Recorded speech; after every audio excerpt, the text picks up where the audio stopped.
আসসালামু আলাইকুম ভিয়ার, সবাই কেমন আছেন? শাশুড়ি মা বলল অনেক গরম পড়েছে, তুমি সজনা ডাল রান্না করো। আমিও তাই জটপটে শাশুড়ি মার কথা শুনে ডালটাকে কিছুক্ষণ ভিজিয়ে রেখেছিলাম। এবার ডালটা আমি রাইস কুকারে উঠিয়ে দিলাম। তারপর পেঁয়াজ কুচি আর মরিচ ফেড়ে আমি সিদ্ধ দিয়ে দিলাম। কিছুক্ষণ পরে ডালটা যখন বলক এসে গেছে, এখন সামান্য হলুদের গুঁড়া আর লবণ দিয়ে দিলাম। দিয়ে ডালটাকে ঘুটে নিয়েছি ভালোভাবে। এবার আমি সজনা দিয়ে দিলাম।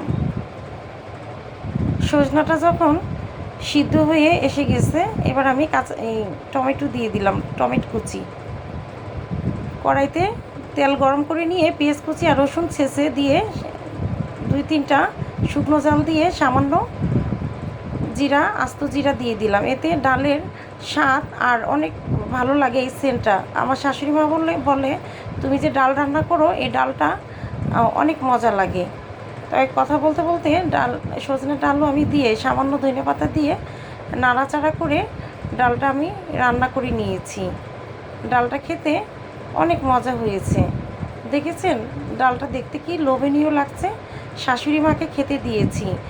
সঙ্গে আছে মায়া চেলা মাছ, টমেটো দিয়ে ধনেপাতা দিয়ে চচ্চড়ি করেছি। শাশুড়ি মা খেয়ে বলল অনেক মজা হয়েছে। আপনাদের কার কার আমার ডাল রান্না ভালো লেগেছে অবশ্যই কমেন্ট করে জানাবেন। সবাই ভালো থাকবেন। আল্লাহ হাফেজ।